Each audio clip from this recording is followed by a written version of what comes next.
नमस्कार दोस्तों, मेरा नाम डॉक्टर विनी डांगर है और आज हम बात करने वाले हैं कीलोइड के बारे में। कीलोइड क्या है, कीलोइड किस वजह से होता है और इसका ट्रीटमेंट क्या है दोस्तों।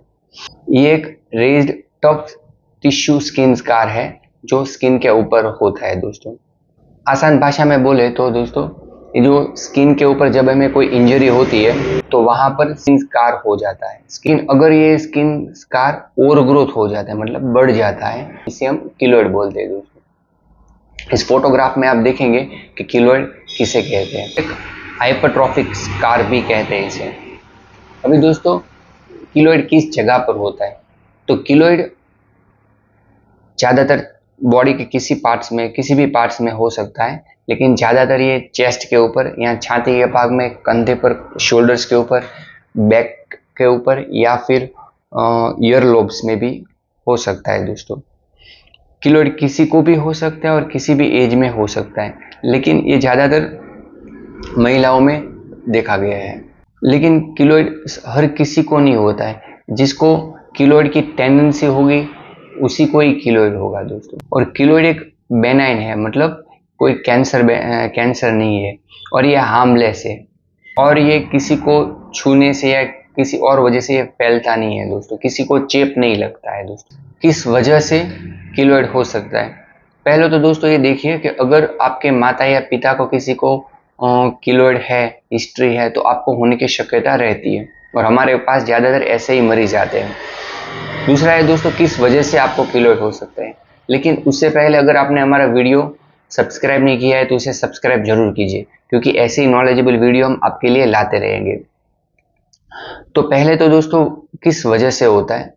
तो एक पहली है एक्ने स्कार के बाद, दूसरी है चिकन पॉक्स के जो स्कार होते हैं उसके बाद है दोस्तों। तीसरी वजह है कि सर्जिकल इंसिजन जो होता है, मान लो जब आपका ऑपरेशन होता है तो जब आपके डॉक्टर सर्जन कोई इंसिजन बनाते हैं तो उस जगह पर आपको कीलोइड होने की संभावना होती है। ईयर प्रिकिंग के बाद भी आपको ईयर लोब में कीलोइड होता है दोस्तों। स्क्रैच के बाद भी हो सकता है। बर्न इंजरी के बाद भी आपको कीलोइड हो सकता है। लेकिन जैसे ही मैंने पहले बताया, यह हर किसी को नहीं होगा। जिसको टेंडेंसी होगी या हेरिडेटरी होगी उन्हीं को ही होगा। अभी इसके साइन एंड सिम्टम क्या हैं? तो वैसे तो ये एकदम हार्मलेस है, आपको देखते ही पता चल जाएगा कि ये कीलोइड है। ओवर ग्रोथ होगा, मास डेवलप हो जाएगा वहां पर, और वहां पर वैसे इसमें कोई ज़्यादा सिम्टम नहीं है, लेकिन कभी कभी इसमें आपको उस जगह पर ईचिंग होगी या फिर रबिंग के कारण आपको वहां पर पेन भी हो सकता है। और अगर सेकेंडरी इन्फेक्शन हुआ तो वहां से आपको कभी कभी पस भी निकलता है दोस्तों। वो बहुत रेयर कंडीशन में होता है। इसके ट्रीटमेंट के बारे में बताऊंगा। ट्रीटमेंट में काफ़ी अलग अलग तरीके के ट्रीटमेंट है। पहले है सर्जिकल, लेकिन सर्जिकल में भी डिपेंड करता है कि कौन सी जगह पर है।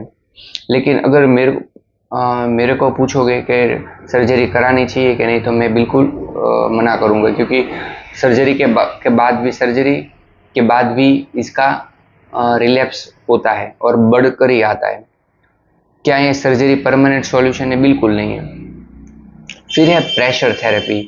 तो उसमें आपको प्रेशर बैंडेज आते हैं या फिर प्रेशर मैग्नेट आते हैं जो वहाँ प्रेशर देते हैं, कीलोइड के ऊपर लगाते हैं, तो वो ओवर ग्रोथ कम दिखता है आपको, लेकिन वो ज़्यादा इफेक्टिव नहीं है दोस्तों। रही बात होम्योपैथी की, तो होम्योपैथिक में ही इसका सबसे बेस्ट इलाज है। तो इसमें अगर आप कॉन्स्टिट्यूशनल ट्रीटमेंट लेते हैं तो आपको बिल्कुल जड़ से ही चला जाएगा दोस्तों, लेकिन टाइम लगेगा, बहुत टाइम लगता है इसमें। लेकिन ये पहले तो मेन ये है कि आपका ये बढ़ना बंद हो जाएगा। जो आपको डिस्कम्फर्ट होगा कीलोइड के कारण, वो बिल्कुल चला जाएगा।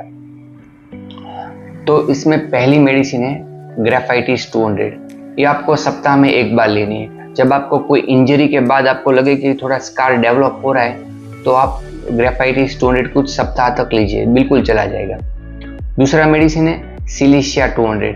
ये आपको हर तीसरे दिन लेना है। इसमें क्या है, अगर आप छुओगे, कीलोइड को टच करोगे तो आपको पेन होगा। और अगर इसके दूसरे लक्षण जैसे कि पैरों में पसीना बहुत ज़्यादा होना, ठंडी सहन ना करना, अगर ऐसे हो तो बहुत ज़्यादा फायदा करेगी। तीसरी मेडिसिन है एसिड फ्लोर 30। ये आपको दिन में 2 बार लेना है और कम से कम 2 से 3 महीना चालू रखना है। इसमें यही है कि आपको कीलॉइड की जगह पर इचिंग आएगी। वैसे नॉर्मली इचिंग नहीं होती है, लेकिन इसमें होती है, तो आप ये मेडिसिन लीजिए। और पेशेंट में बहुत ज़्यादा गर्मी होगी।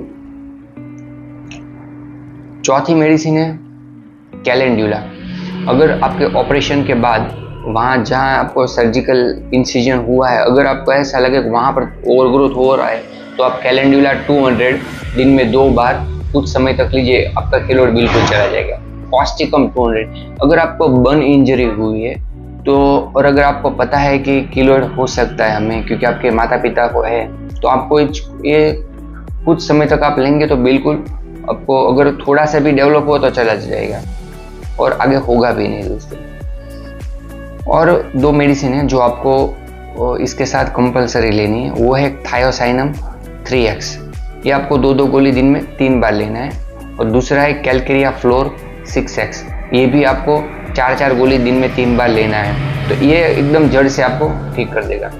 और अगर दोस्तों आपको अगर कीलॉइड है, इस और भी कई मेडिसिन आती है, लेकिन ये आपके नज़दीकी कोई भी अच्छे डॉक्टर, क्वालिफाइड होम्योपैथिक डॉक्टर के आपको देंगे, या फिर आप हमें ऑनलाइन भी कंसल्ट करवा सकते हैं। आशा करता हूँ दोस्तों आपको हमारा वीडियो अच्छा लगा हो तो इसे लाइक कीजिएगा, शेयर कीजिए और सब्सक्राइब कीजिए। धन्यवाद।